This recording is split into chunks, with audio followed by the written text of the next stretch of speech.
ای برادران، بعد از 100 سال به خواست و اراده الله سبحانه و تعالی همه ما با پدران و دوستانمان در زیر خاک خواهیم بود. تقدیر ما ابدی خواهد شد و چشمان ما پوشیده خواهد شد.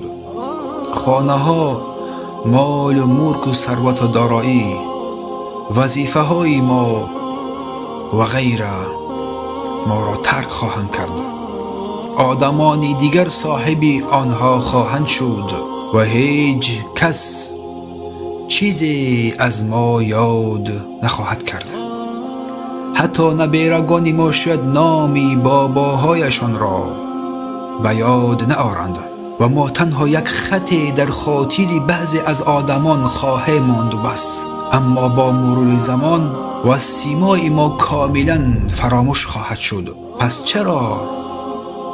چرا پس از این قدر درباره نظر و فکر مردم نسبت خود یا درباره آینده دایره هایمان فکر و اندیشه میکنیم؟ چون همه این پس از 100 سال هیچ اهمیت دیگر نخواهد داشت و هستی ما در این دنیا تنها یک لحظه در امر کائنات است که با یک چشم زدن سپری میگردد و نسل‌های آینده می آیند و می روند.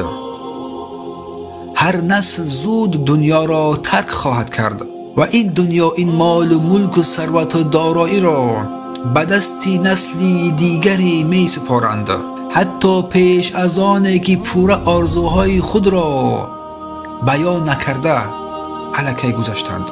اگر ما حقیقت اندازه واقعی حیات خود را درک کنیم، خواهیم فهمید که وقتمان در این دنیا خیلی کوتاه است. پس از 100 سال در میان تاریکی و خاموشی خواهیم دریافت که این دنیا چقدر کمارزش است و کمارزش بود.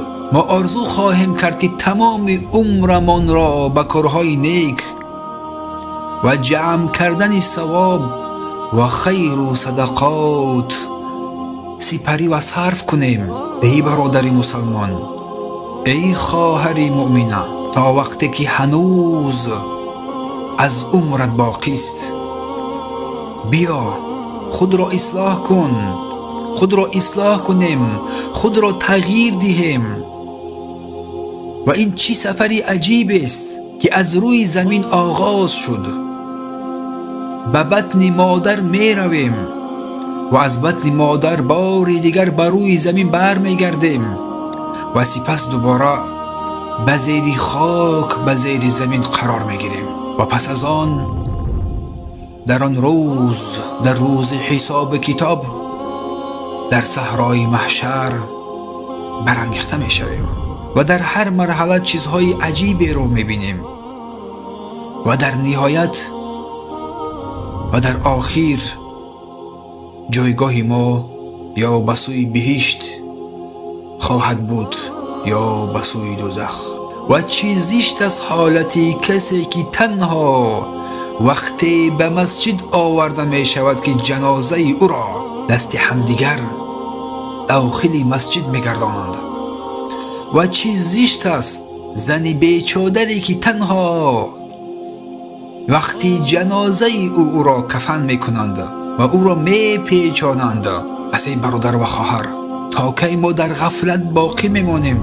تا کی و این حقیقت تلخ است. آدمان برای کار سری وقت حاضر میگردند، برای سفر پیش از وقت پرواز به فرودگاه نیز حاضر میگردند، برای طبابت پیش از تعیین شدن از وقتشان به بیمارخانه حاضر میشوند. اما وقتی سخن درباره نماز می رود، می خوابند و می گویند که می خواب رویم. آیا قول الله سبحانه و تعالی را نشنیده ای؟ بل تؤثرون الحیات الدنیا، بلکه شما زندگی دنیا را اختیار می کنید. این آیه کریمه به آن اشاره می کند که بسیاری از مردم زندگی دنیا را از آخرت اولاتر می دانند، در حالی که اصل سعادت و نیکومندی و نعمت در آخرت است. ای بنده، و آیه بنده و آیت بعدی این معنی را پورا می کند. والآخرة خیر و ابقا، ولی آخرت بهتر است، نیکوتر است و باقی تر است. ای انسان، گرچنده که دنیا زیبایی و لذت را دارد، آخرت ابدی و ارزشمندتر است.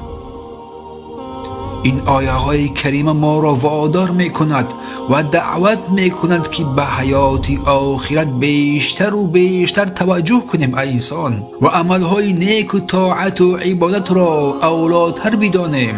و بهترین طاعت بعدی فریضه های الهی این طلب علم، آموزش توحید، عقیده صحیح با فهم سلف امت می باشد که در این راه بندگان الله پایبند باشند و دوری از هر گونه حزب و رویه، و الله را با اخلاص و محبت و ترس و امیدواری طبق سنت پیامبر صلی الله علیه و سلم عبادت کنند. و ای مردم،